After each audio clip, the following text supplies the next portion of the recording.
Hey everybody, I'm Misty Buck, president of Miss Inc., and we are here for another Marketing Monday. I'm so excited to be here with you all again this week. Thanks for tuning in. We have a really special guest. So with me today, I have Mr. Cleveland Bell. He is the CEO, executive director, all of the above, and then some over at Riverside House. And if you don't know what Riverside House is, get ready. They've been around for over 30 years. They are a nonprofit organization that work with ex-offenders to help them find their second chance through all kinds of programs that teach things like accountability, family reunification. They do really, really amazing stuff to help people. And our neighbors really is what it's about. So I'm going to let Mr. Bell go ahead and introduce himself and we'll get into it. So welcome, Mr. Bell. Well, thank you. Again, you have indicated very clearly who I am. Cleveland Bell, and I'm CEO of Riverside House. And Riverside is a residential treatment facility.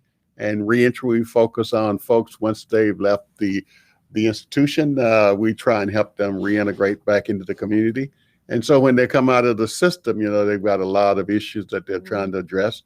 And so we try and help them address that. We've been doing this now close to 30-some years. When I originally came to Riverside House, I came to do just a weekly Bible study. And at that time, the former executive director had asked and he requested to take a year off for sabbatical. And so the board of directors asked me would I fill in until he got back. And so after 20 years, maybe he wasn't coming back. After 20 years, he didn't show up. And now that it's been 40 years altogether, I'm convinced that he pulled one over on me. But I think it sounds like it. Yeah, but it's been a wonderful experience because I've had a chance to give back to others what was given to me, and so it's been a good experience. Right. So tell us. I don't know. So everyone may not understand what reentry is in terms of when you're leaving the prison system, but I've been working with Mr. Bell for over 10 years now at least. Yes. So one of the things that was surprising to me is that when these individuals, when they are released, they don't really have the tools. It's just like, okay, you're out. And it doesn't, sometimes they don't even have identification, right? Correct. Like proper identification. Correct. So when individuals come to Riverside House, what are some of the things that you all look at to help them make a successful reentry so that they make these decisions as positive and productive citizens now, right? And they have the tools to do that, more importantly. Yeah. Well, I think the first thing is that if I can use myself as an example, when I first got released, I was stationed at the Dade County Stockade. And so I was able to work on the work release program. Mm-hmm. And in that program, I was in it for a year. So what happened was I would get up every morning, go to work from the stockade, and then in the evening, I'd come back after work. Mm-hmm. And so I did that for the whole year. During that time, I was able to accumulate about $3,000 from my salaries that I was able to earn. So since I didn't have to pay rent and all those kind of things, right, I had that money. But so what happens then is that I'm able to then be put in a situation where I stand a chance of having success because at least I can pay rent. I can now do some of the basic things that's necessary. Right. So when we work with most of the people who come out of prisons today, at one time, there was an old joke going around that says when you're released, you're given $100 and not a change of clothes, just $100. Just $100. And you were to get a change of clothes. I think they've reduced that to $49.50 now. $49.50. That's the going rate, apparently. Yes, great. But anyway, what happens is that when they come to our place, we work with them on getting a program. First of all, we do an assessment. Right. And with that assessment, we're able to look at some of the criteria and some of the indicators that will indicate whether or not their success is close to hand. Exactly what is it that they're going to need to be able to be successful. Mm-hmm. And so after we do the assessment, we then put together a program plan. And that program plan outlines several areas: employment, housing, family, substance abuse, mental health, all of those kind of things. And what we do is try to pick the top 2 or 3 that's most urgent, because most times they're only going to be with us maybe 3 to 6 months. Okay. And so they're not going to be there long. So what they need to do and what we need to do is get them positioned for success. And the first thing that's always best after the assessment and program plan is to get employment. Mm-hmm. Because without employment, you're not going to be able to take care of some of the necessary things. For example, when you are released from prison and you go out today to get an apartment, you need to be able to have the last month rent, Right. deposit for this, for water, lights, and the Right. whole 9 yards. And so you've got to have some money in preparation for the release. Right. So we help with that. Some of our folks find themselves with substance abuse problems. So then we get them lined up with groups like AA, NA, and some of those kind of self-help groups, because they're very helpful in helping them. Celebrate Recovery is another type of group. Yeah. Then we work with them on housing, and that's something that is very challenging. And so sometimes some individuals have to go back and live with their families and with their significant others and their loved ones. But we work extensively, and we work very hard to try and help them reintegrate back into society. Right. And that's amazing to give them the tools to do so. Right. Because, and I know you work with many businesses Yes. that you've partnered with to hire Right. these individuals. But not only are you saying to them, here's a job, but before that, here are some job skills training. Here's how you do an interview and conduct yourself. Right. So I love that you guys do so many of these things, and that they're all individualized programs according to what the individual needs. Right. And that's so important. So when we're doing marketing, right? So I've been working with you, like I said, over 10 years doing your marketing. And so one of the challenges that we've come into, that I want you to kind of dispel some of these myths right now, is why, when we're doing fundraising, right? So one of the challenges is people may think, why should I care about these people who have done bad things and support them and give my money to an organization that does that versus, all these other organizations. And one of the things that we've talked about over the years is actually what you're doing is you're contributing to your community, to your neighbors, to society, you're actually saving tax money. There's all these things that we go into. So can you talk a little bit about that? Like why should someone, an average person watching this show, support this cause? Well, because it's a good investment. When a person is incarcerated, for example, we spend about $40,000 to $45,000 a year to incarcerate a person. And we know now that that's not a good investment. Yeah. But at Riverside House, it's a good investment in that, let me give myself as an example. When I was at the Dade County Stockade, as a part of my reentry, I was able to get a job. I was able, after I left the institution, to maintain and keep a job. In fact, I was able to, land a job where I became a manager of the job, and I became a supervisor in the job. So that's a good investment. To boost your self-esteem too, to make you feel like, wow, I had this hard path, and I'm making an effort, and the reward is paying off because I'm working hard doing the right things. Correct. And so what I did is, after I got out of the institution, I then re-enrolled in school, and I graduated from Miami-Dade with an AA, and then I went to Florida FIU and got a bachelor in music. So that the investment that was made in terms of giving me that chance at the Dade County Stockade just kept multiplying. It kept paying off. Then I became a CEO of Riverside House.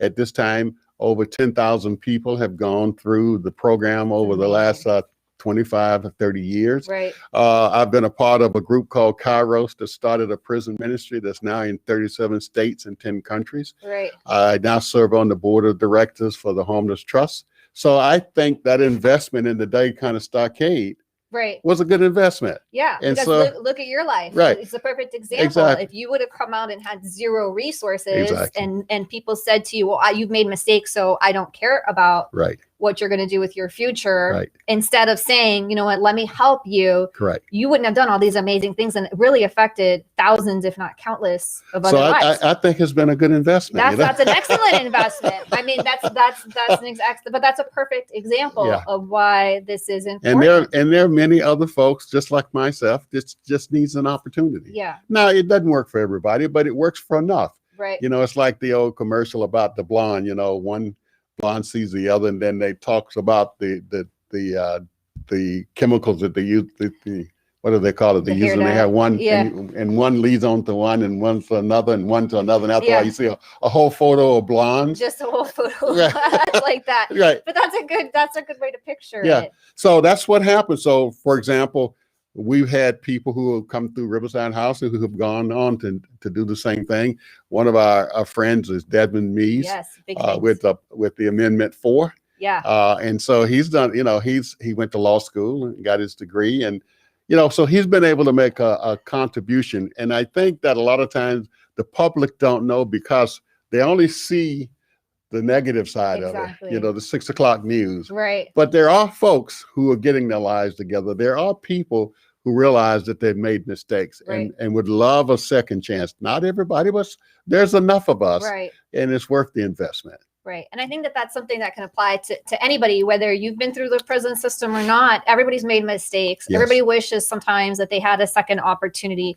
Everyone realizes if I do the work as an individual and have the right support system, I can actually make a change to whatever that might be, whatever your struggles are, because we all have struggles, yes, but they're not always, that public necessarily. Right. So, all right. So talk to us a little bit. You have this awesome program now going on about Reentry 2.0. You have this brand new day reporting center so that you guys are actually going to be able to help even more people. Talk to us about that a little bit. Well, what we decided some few years ago is that, we realized that the prison system was not going to continue to grow as it was because of the tremendous cost and the fact that it's not necessary to incarcerate everybody. Some people can be helped through a variety of other methods. And so what we tried to do is we decided that we now have a residential facility that's 90 beds. And we've done that now for the last 30 years. And so what we wanted to do now is develop a program that would go to where people are. In other words, we're not waiting on them to come find us. We're going to go find them. Right. And so we do that in three ways. One of them is the day reporting center. Through the day reporting center, it'll be a place where we have computers, we'll have case managers, we'll have staff. So when those folks come in, they'll be able to get the kind of help that they need, because these are the individuals, for example, and right now, I think with the federal system, probably nationwide, about 14,000 people go through programs like ours. Okay. So if that's 14,000, that's like really a small drop in the bucket when you look at the total population. In terms of, you mean the residential program, right? So the day reporting center is not residential. It's more like a come and go. Exactly. Okay. For people who don't come through residential programs. Right. They still, and the number is greater than the ones that are coming through residential. Right. So what we want to do is take all those residential services and make them available online. In the community. So we started the day reporting center where folks will come in. We'll help them with primarily focusing on the employment side, which is huge. Yeah, with the resumes, with the coaching, with the soft skills, with all of those kind of things, so that they can be ready to go and try for an interview. Right. So that's the big push there. Then on the alumni program, everybody who comes through Riverside House, we will follow those individuals 3 years after they leave Riverside House, because we know most recidivism is about the fact that they've lost a job, don't have a place to stay, or have gotten back on drugs, et cetera, et cetera. So if we can catch them when that begins to first happen, we can then, through case management and through counseling, we can begin to help and perhaps cut that where they don't return back to the institution, and instead stay in the community and help that individual to get stronger. Right. And then the third thing we're doing is group formats like AA, Celebrate Recovery, where we'll go into certain neighborhoods, set up weekly groups so that those individuals who have come through our program, or those folks who are in the community who hasn't come through any program, and have a place to go for support groups. It's really a support group format. So you're going to community outreach, not just come to us, but we're going to actually go out. Exactly. Hey guys, this is really important, because imagine you have it's yourself or a loved one, and they are released from prison and they don't have the opportunity to complete their sentences in a residential facility like Riverside House also offers. This day reporting center is the first one in Miami-Dade County, correct? Correct. So this is a huge, huge resource to people. And I'm not going to lie, I have friends that have come out of the prison system and been like, okay, now I'm struggling to get a job. Right. And now what do I do? And they're good people and they want to make good on their life, Right. but they get confused. They're like, how do I do this? Right. If no one wants to hire me or if I don't have the skills or whatever it is. So going to this day reporting center will offer them the opportunity to move past those, because you have all these other existing relationships as well, right? Well, the other thing too that will be helpful about this, Misty, is that we'll get a chance to, because the folks that really suffers the most, in addition to the inmate himself or the returning citizen, is the family. Correct. So most times when a family member knows that their loved one is coming back home, they don't know what in the world to do. Right. That they've been separated for 4 or 5 or 6 or 7 years. This person is coming back home. For example, the guy is coming back home and his wife had the responsibility of taking care of the kids and all of that. So when he comes back, he wants to now try and take over and be the leader in the family. And she says, well, I've been leading for 5 years. Right. Let's talk. Right. Let's talk. Wait a minute. In what house is the husband really in charge anyway? There you go. There you go. Sidetracked. So we try and help smooth that transition. And so we're also here, for the family. In fact, a lot of times we get references from the family about the returning citizen before we get to meet the returning citizen. Wow. Because of the fact that nobody knows what to expect, Right. and the families sometimes the family has gone and visit the loved one while they've been incarcerated, and the kids don't quite understand. And so now he's got all this shame and this embarrassment that he's been incarcerated. Now he's coming back. Now he or she now, and I said she because the fastest growing part of the prison population right now is women. No, really? I did not know that. There's an increase of women arrested. In the old days, they used to slap women on the wrist and say go home. They don't do that anymore. No, you're in just as much trouble. You're just as much trouble. So we work. So we are also co-ed. So we work with male and female. Right, in the residential side, but also in day reporting center. Both right. Sides. So all right. So if somebody needs to go to the day reporting center, how would they even go about that? Well, we have we give our phone number. Okay. Right now we have a 3-prong approach where they can go to our website, riversidehouse.org. Right. And in there would be an application, and they can go to that website and apply. Okay. And we take it from there.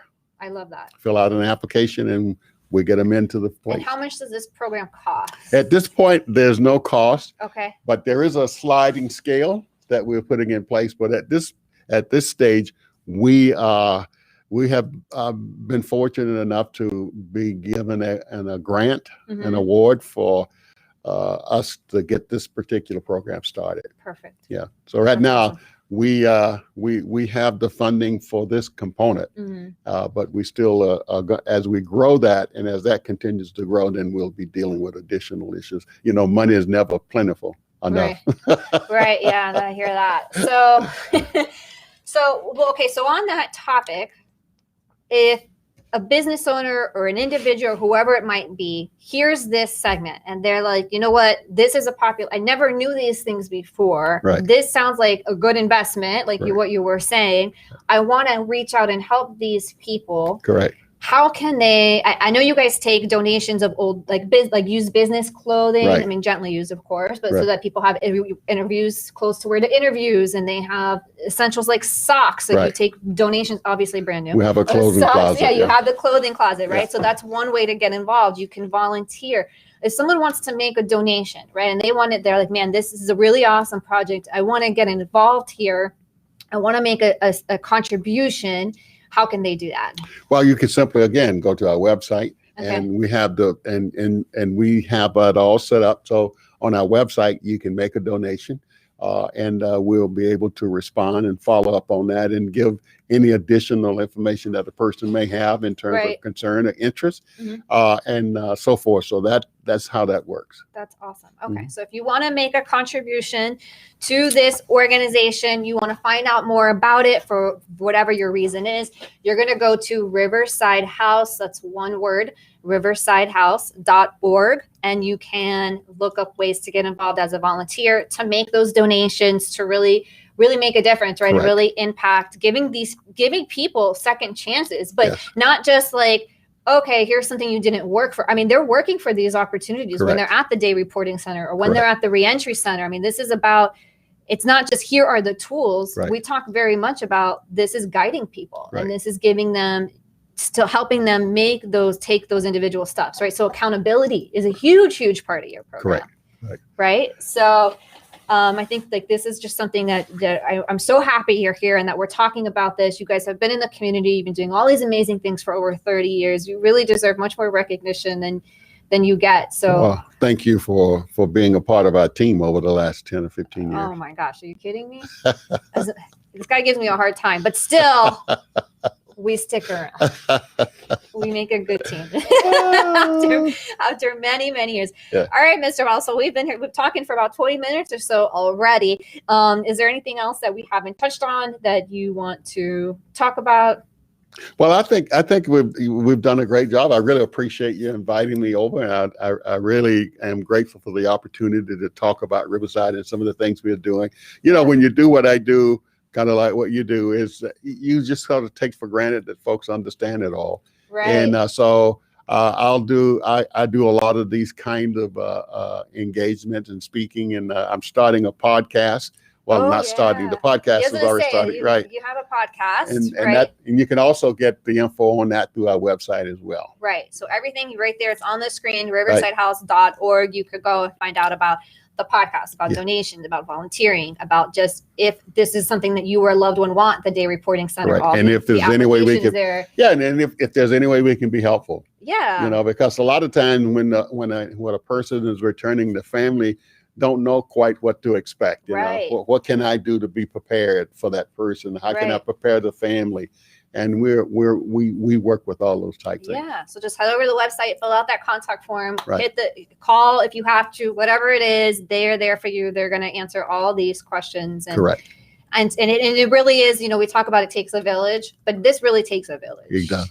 And we've been fortunate in that, as I said, a lot of folks have invested in me. That's why I sit here today. And so we at Riverside House, our board, our staff, my family, we're all trying to pay it forward, you know, by making that available for other folks as well. Right.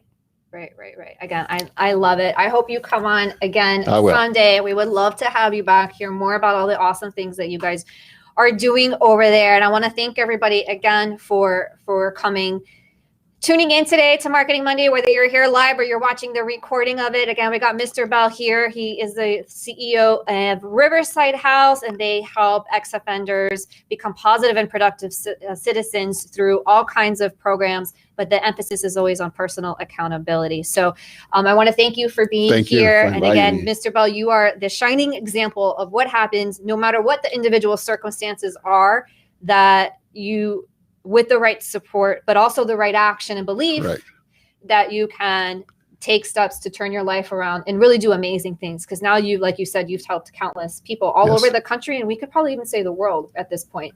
Well, in Australia now, we have some work going on through Kairos. See, there you go. Yeah. South Africa, England.